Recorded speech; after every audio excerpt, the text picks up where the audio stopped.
20 ans d'expérience, si je ne me trompe pas, dans le domaine de l'ovin. Installé depuis 10 ans, ouais. Oh zut, excusez-moi, je me suis trompé de 10 ans. Mais dedans depuis 10 ans de plus, donc on peut dire 20 ans. Donc 20 ans, je ne me suis Voilà. pas trompé.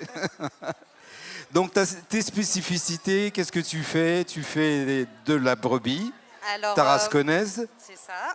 Donc avec mon compagnon, on est éleveur de brebis tarasconnaise, donc en montagne. Donc directement lié avec le pastoralisme et l'entretien des espaces de montagne. Donc nous, on est producteurs de viande en premier lieu.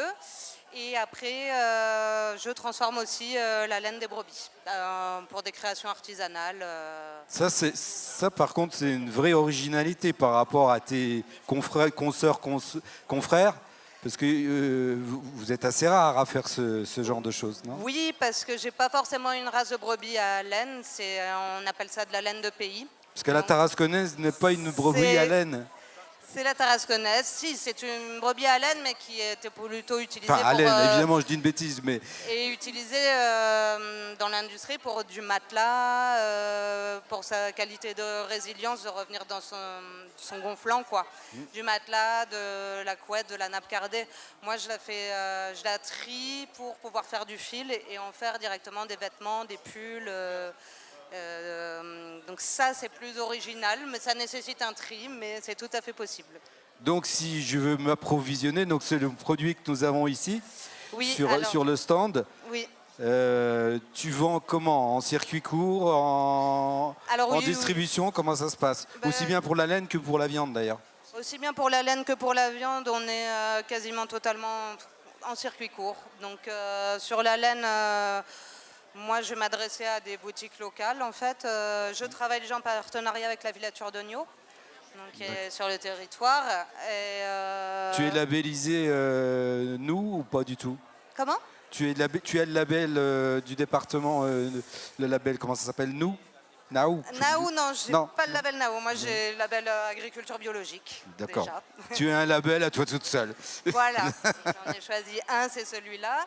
Et oui, et donc ensuite, pour la viande, on travaille beaucoup en circuit court, notamment avec les cantines du territoire de tout ariège et des boucheries et des particuliers. Et donc en tant que particulier, mais bon, je ne veux pas t'acheter une côtelette quand même.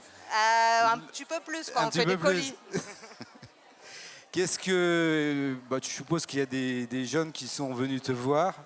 Est-ce que tu sens des vocations et qu'est-ce que tu leur dis et qu'est-ce que tu souhaites dire au public par rapport à ton beau métier? Parce que les métiers de l'agriculture sont des métiers fondamentaux dont qu'on respecte peut-être pas suffisamment aujourd'hui. Est-ce que tu as envie de nous dire quelque chose sur ce sujet? Moi, je dirais que oui, c'est quand même des métiers de passion. Il faut être passionné pour le faire parce que c'est un investissement. Et au-delà d'un travail, pour moi, c'est un mode de vie, quoi. On parle même plus en espace de temps. Je travaille de telle heure à telle heure où je suis en tout se mélange, quoi. Donc c'est un mode de vie, que ce soit les week-ends, c'est tout le temps. Oui, parce que les brebis, elles mangent tous les jours. Voilà. Entre autres. Donc il faut que ça plaise tous les jours, quoi, pour pouvoir le faire. Et après, nous, ce qui nous touche beaucoup, c'est le pastoralisme et la défense du pastoralisme.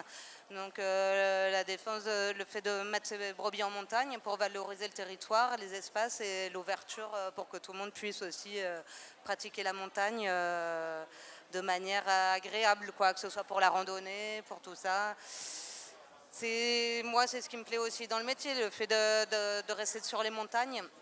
Qui ont été pas mal abandonnés, essayer de recréer une dynamique et de faire vivre les montagnes, quoi, de ne pas être juste un consommateur de la montagne, mais de participer à son développement aussi. Parce que ce qu'on oublie un peu, c'est que sans bétail, les chemins de randonnée, ce serait que de la forêt et de la broussaille.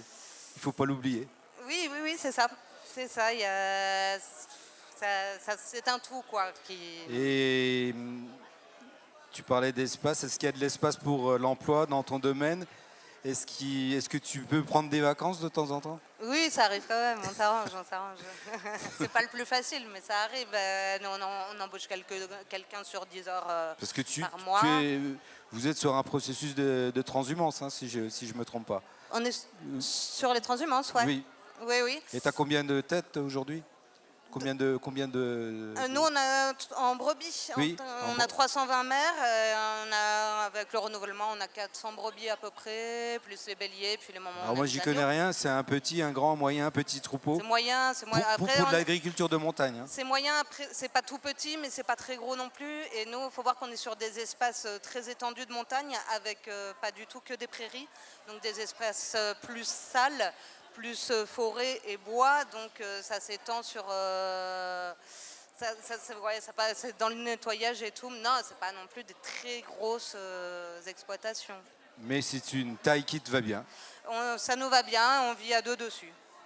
Bon, bah écoute, il me souhaite un bel avenir. Merci. Mais je n'en doute pas une seule seconde. Merci, Elise.